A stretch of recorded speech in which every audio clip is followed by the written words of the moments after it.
மீண்டும் மீண்டும் இந்தியாவை காப்பாற்றும் ரஷ்யா, அவமானத்தின் விளிம்பில் பாகிஸ்தான் மற்றும் சீனா.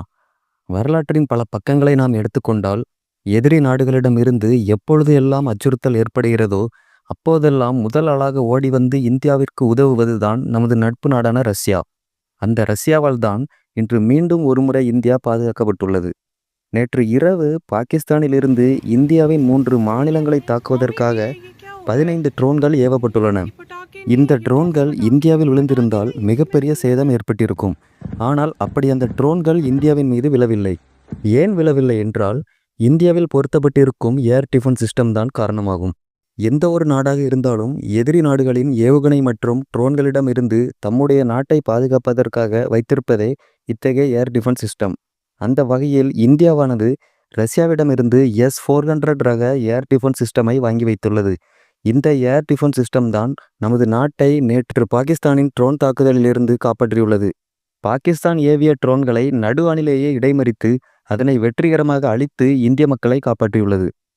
பாகிஸ்தானும் சீனாவிலிருந்து H-9 ரக ஏர் டிஃபென்ஸ் சிஸ்டமை வாங்கி பாதுகாப்பிற்காக நிலைநிறுத்தியுள்ளது.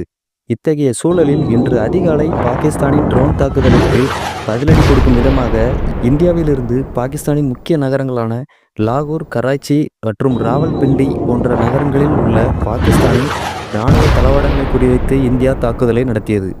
இந்தியாவின் இந்த ட்ரோன் தாக்குதல் பாகிஸ்தானில் நிறுவப்பட்டுள்ள சீனாவின் ஏர் டிஃபென்ஸ் சிஸ்டமால் தடுத்து நிறுத்தப்படாமல் வெற்றிகரமாக இலக்கை அடைந்து தாக்குதல் நடத்தியது.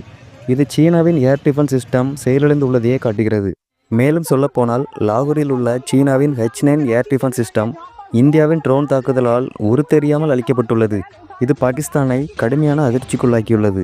தனது ஏர் டிஃபென்ஸ் சிஸ்டம் பாகிஸ்தானில் வேலை செய்யாமல் போனதால் சீனாவிற்கு இது மிகவும் தலைக்குனிவாக பார்க்கப்பட்டுள்ளது. இந்தியாவின் இந்த ட்ரோன் தாக்குதலால் பாகிஸ்தானின் பங்குச்சந்தை கடுமையாக வீழ்ச்சியடைந்துள்ளது. கிட்டத்தட்ட 7000 புள்ளிகள் ஒரே நாளில் இன்று சரிந்துள்ளது குறிப்பிடத்தக்கது. இந்த சூழ்நிலையில் இன்று செய்தியாளரை சந்தித்த இந்திய பாதுகாப்புத்துறை அமைச்சர் ராஜ்நாத் சிங், ஆபரேஷன் சிந்தூர் இன்னும் தொடர்வதாக அறிவித்துள்ளார். இது பாகிஸ்தானிற்கு பெரும் பின்னடைவாக பார்க்கப்பட்டுள்ளது.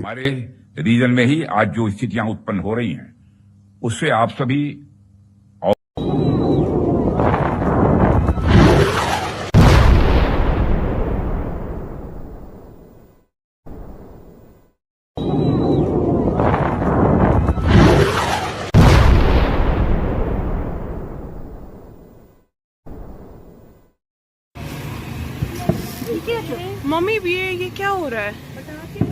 ये पटाखे नहीं है, ये कैसे पटाखे हैं? पटाखे ना इनसे मैंने कही था